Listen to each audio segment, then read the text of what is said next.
Hey there, everyone. Welcome to another edition of Vegas Bad Boys of Podcasting. It's me, DJ Impact, and it's Sin City Steve, and we're here with you. Our other guys are not here, and they hopefully will be back next week. Hopefully, I'll be back 100%. I'm still battling my own little cold here, but hey, it is what it is, right? It's that time of Definitely on assignment. right. All right, y'all. So this is our 3 count. And first off, if you're watching us live, feel free to throw your comments into the comment box, YouTube, live, Twitch, or Facebook, and we will love to hear them. We'll also shout it out as well. I'm sure you have some good points because we definitely don't know anything. All we're doing is chatting, talking wrestling. So Oh yeah. please join. And if you are not watching us live and you downloaded the podcast, we appreciate that as well. All right. So we got 3 good topics. This is our 3 counts. So let's get to it. It's time. Vegas Bad Boys of Podcasting present 1, 2, 3. Count talk. Count talk, baby. All right. And here's our first count. 1. CM Punk, AEW, and talk about contract buyout. Boy, did I leave the A out of the about?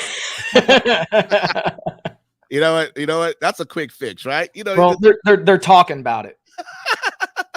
There you go. See, there you go. All right. Yeah. Contract buyout, and this is that's coming from Wrestling Observer Figure 4 online. So this is just kind of how it reads. It says that AEW and CM Punk are in talks to buy out the remaining years on his contract, according to Dave Meltzer. The news comes less than 2 months after Punk, Ace Steel, and Young Bucks and Kenny Omega were involved in that backstage fight following Punk's comments about the Bucks, Omega, and other September's all-out post-event press conference. Now, Meltzer said that neither Punk or AEW commented on or denied the story. Now, Meltzer wrote that AEW and Punk were talks about in the future, but, quote, it looks doubtful he will be back. Those with close knowledge of the situation said they were in talks with Punk about a buyout of the remaining years of his contract, which tells you that they are not looking to bring him back. The holdup right now is said to be a non-compete, period, end quote. Now, he wrote that the non-compete is obviously because of WWE, as they are the only other group that can pay him what he would ask for. And Punk is currently injured from his all-out match for Jon Moxley, however, with no public timetable for which he could return. So the length of the disputed non-compete was not included. Now, Meltzer pointed out that there is no lock. WWE would want Punk. No lock. Okay. I'm just reading. There's no lock. WWE would want Punk back, even with Paul Levesque on the streak of surprise returns, noting they turned down having Punk return before, despite Fox wanting them to do so. And AEW has yet to publicly state anything related to the fight, with Tony Khan refusing to answer questions when asked.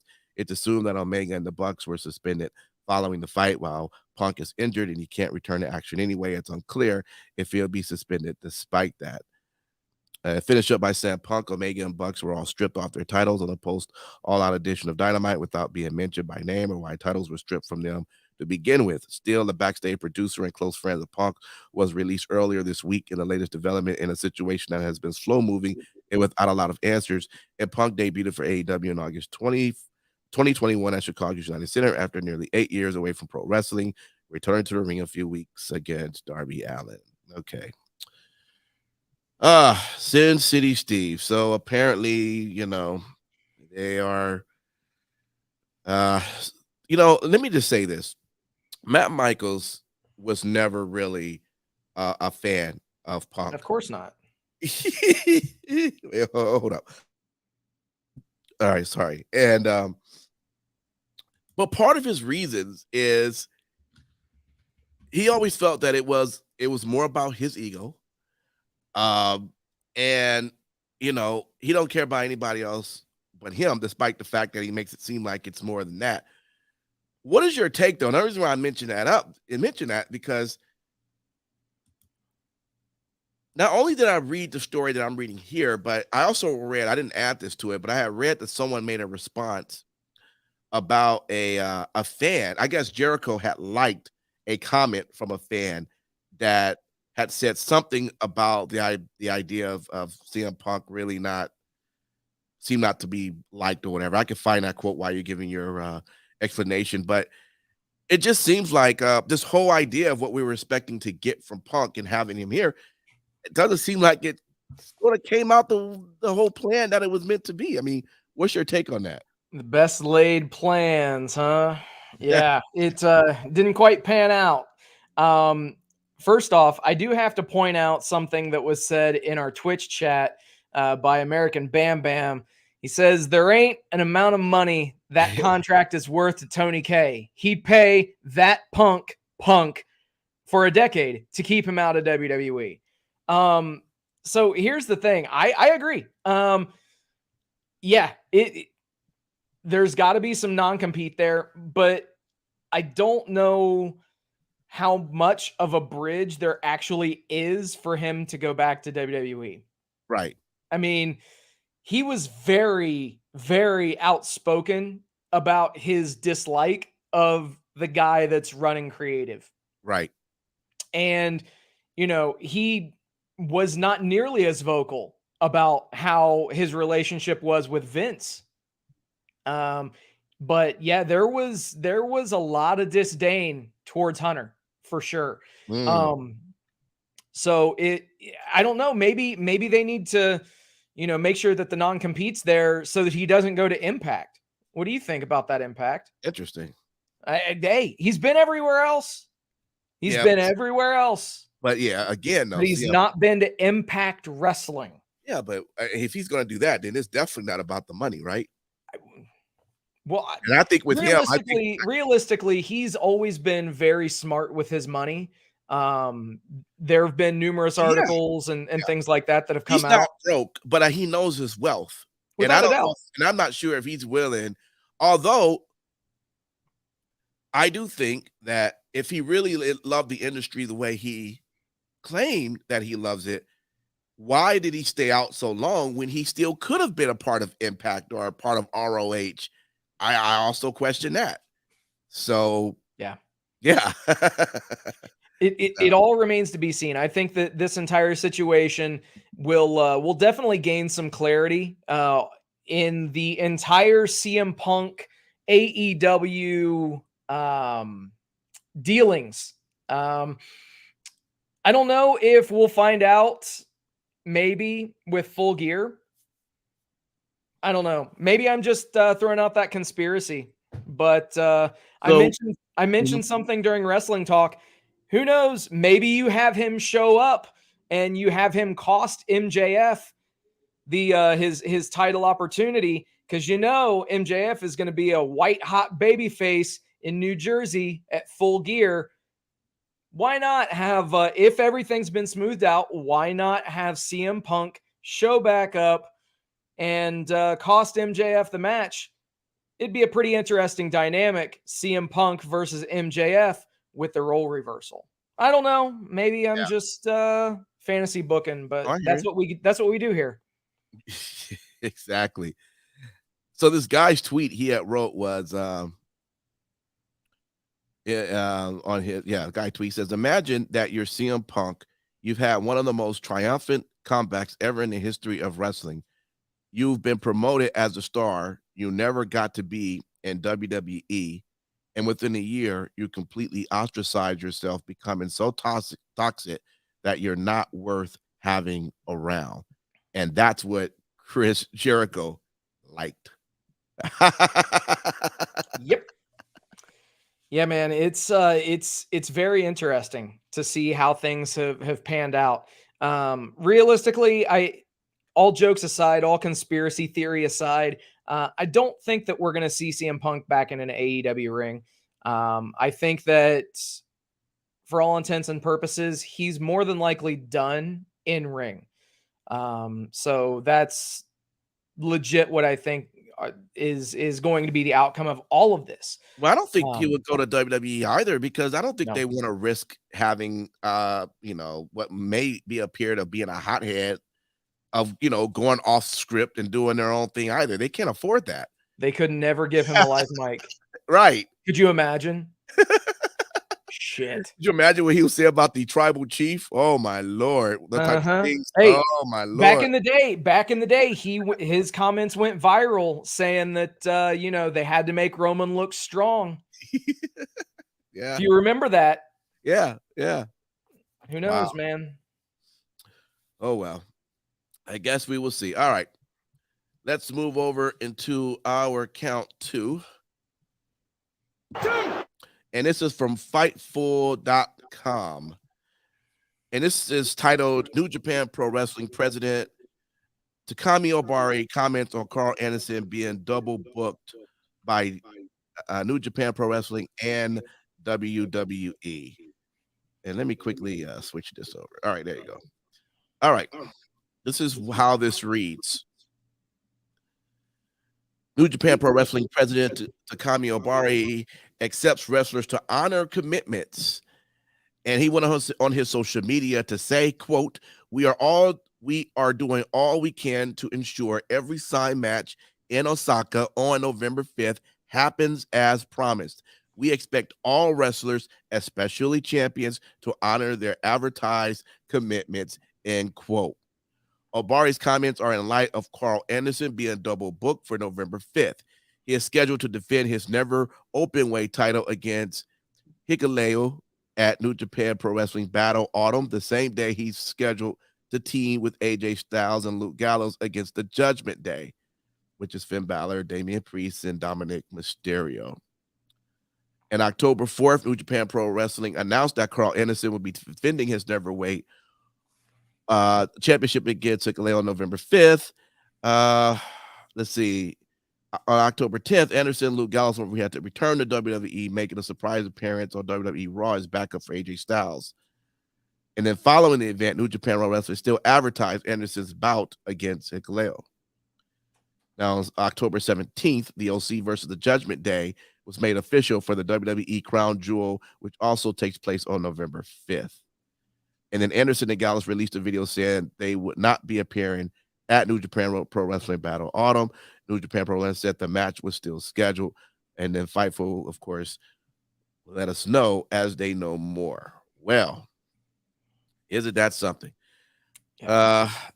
I guess it's not necessarily much of a story if they say they ain't showing up. I think that there's more to it than just the surface level. So, yeah, the thing that stands out to me, man, is like, yeah, you have a booking, you are a champion for a promotion, and this promotion, quite frankly, gave you the platform to make WWE notice you in the first place. Mm-hmm. That's what New Japan did. New Japan allowed Karl Anderson the platform to gain exposure and to break through in the wrestling business. Now, you can say what you will, but there's enough blame to be shared by everybody. As somebody that I idolize loves to say, there is enough blame to be shared by all. Yeah. Long story short, New Japan Pro Wrestling put the never openweight championship on Karl Anderson while they did not have a written contract in place. So he was there on a handshake agreement. Okay. So realistically, they gave him a championship. He was not contractually obligated to New Japan when they gave him the championship. Yeah.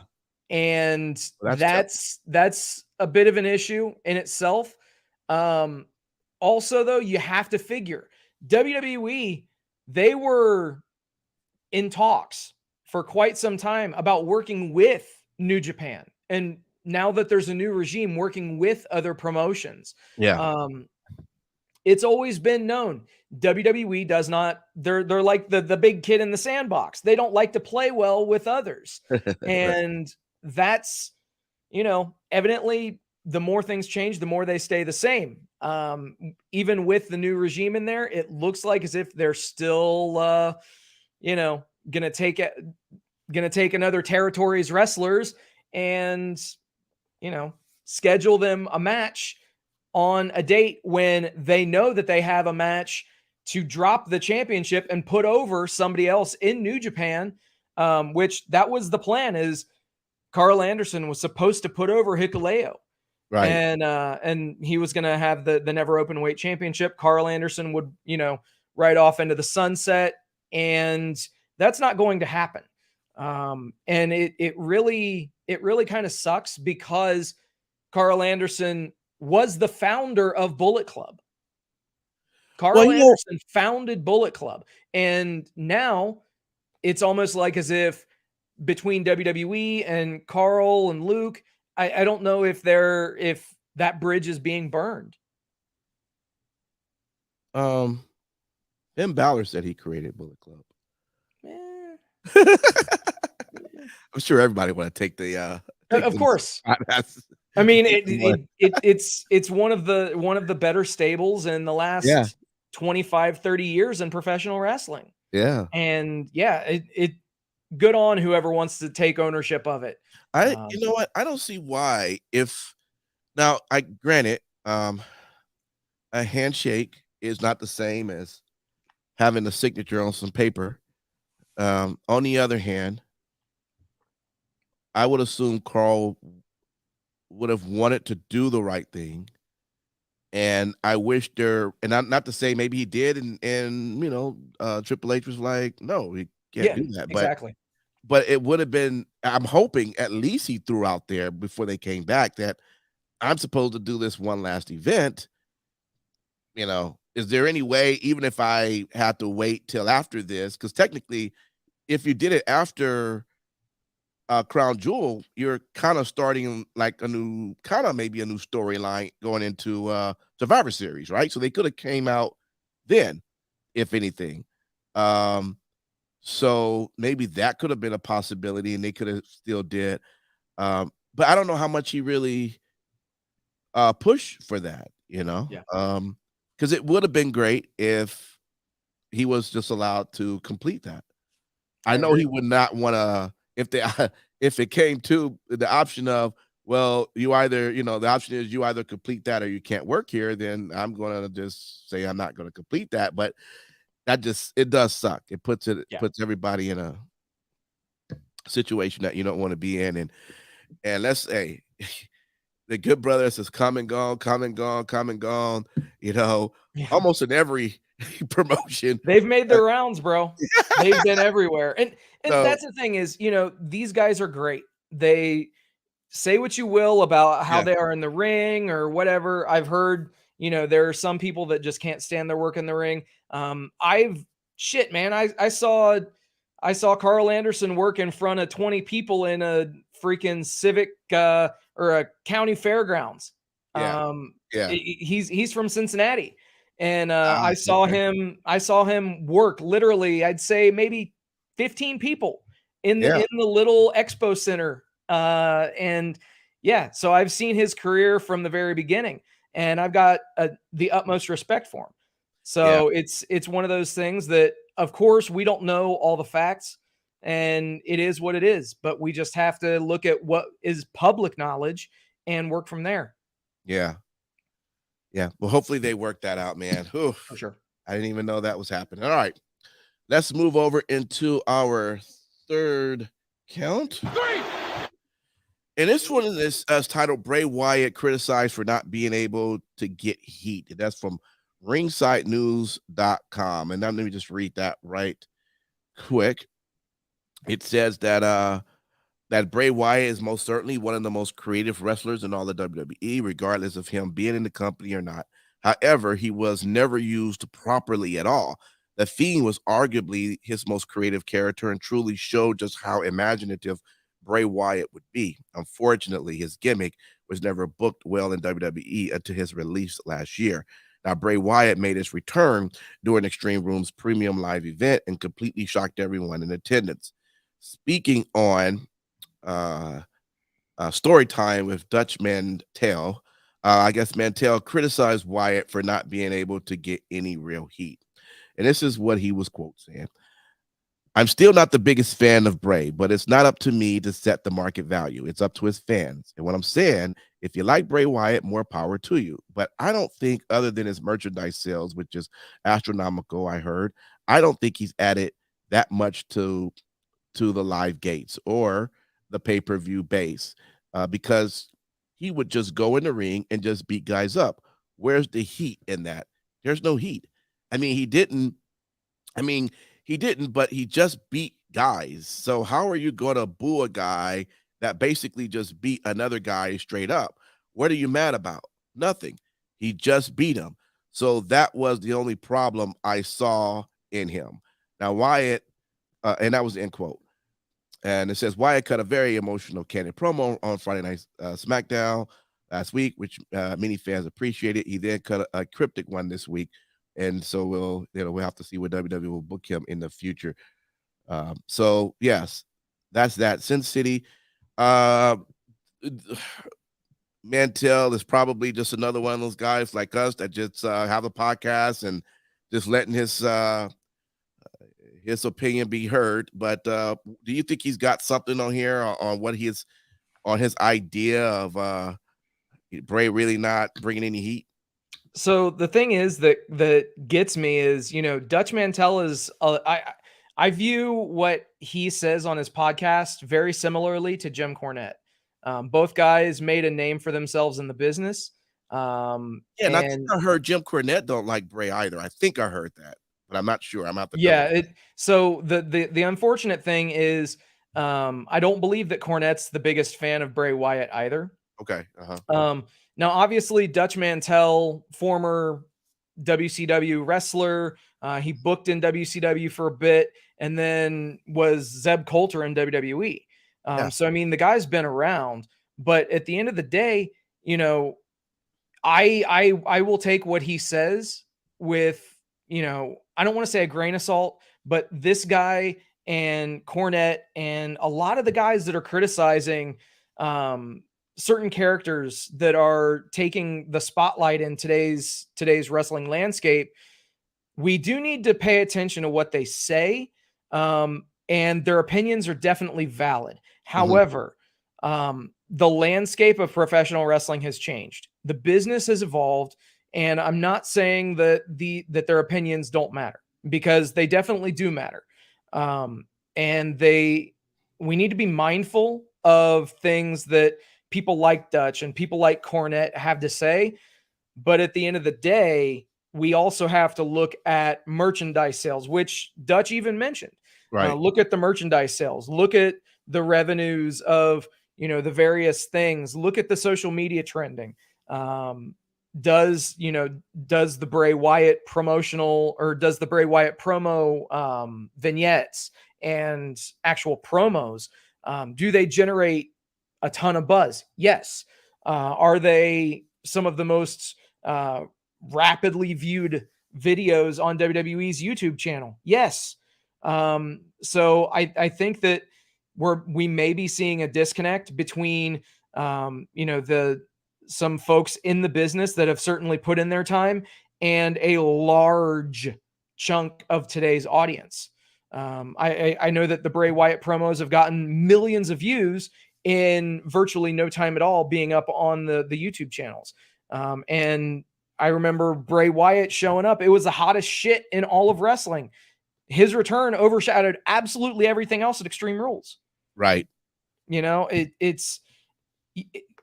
kind of have to walk that fine line.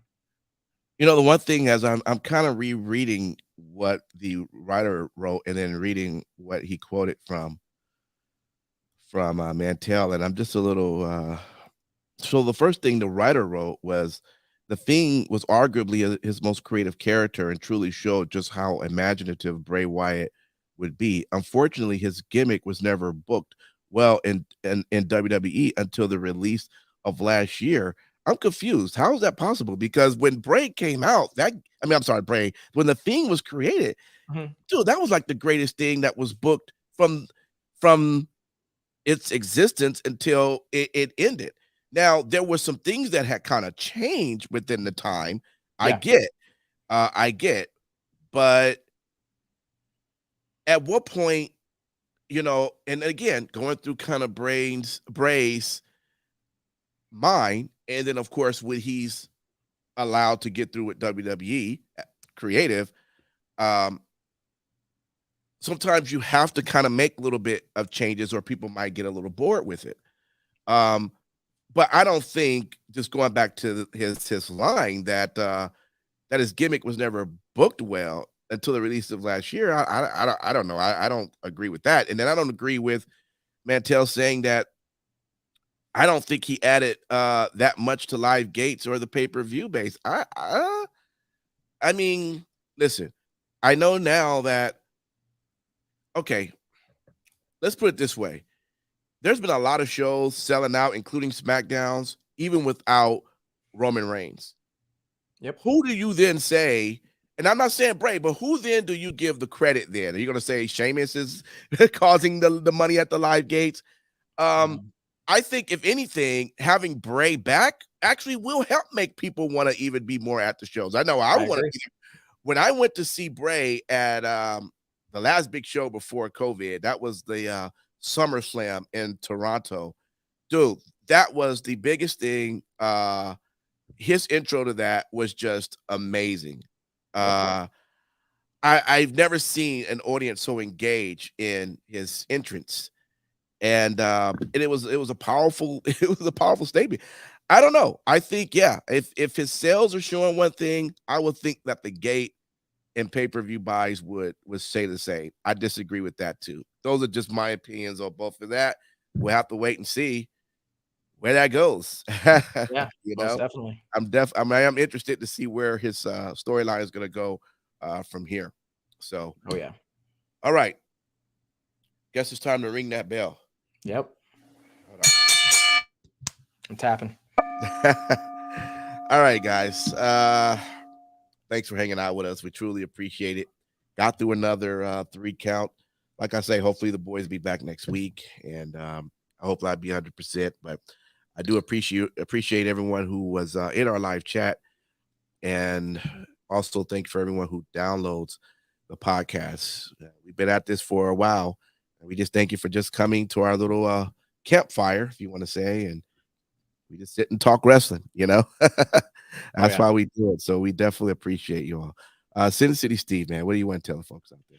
Definitely. Thank you guys for hanging out with us tonight. Thank you for liking, sharing, subscribing, doing all the stuff that you guys do. We do this for each and every one of you. So thank you. Also, very special shout out and thank you to all the brave men and women serving this country, whether you're doing it on lands foreign or domestic. Thank you for doing what you do so that we can do what we love to do. And last but not least, repsports.com, reppsports.com. Go there for all your pre-workout, weight loss, and general energy needs. Again, that's repsports.com. Use promo code Vegas at checkout and save yourself 15%. Awesome. Appreciate that. All right. Until then, folks, we will see you next week. We'll do it all over again. I guess next week could be the pay-per-view, so we'll have to let the other guys talk about it. And that's when we get to sit out on that part, Sin City, when they talk about the crown jewel. Well, of course, we can read up on everything about it, I guess. Of course. So, but until then, folks, thanks for hanging out and happy wrestling to you. Wrong one.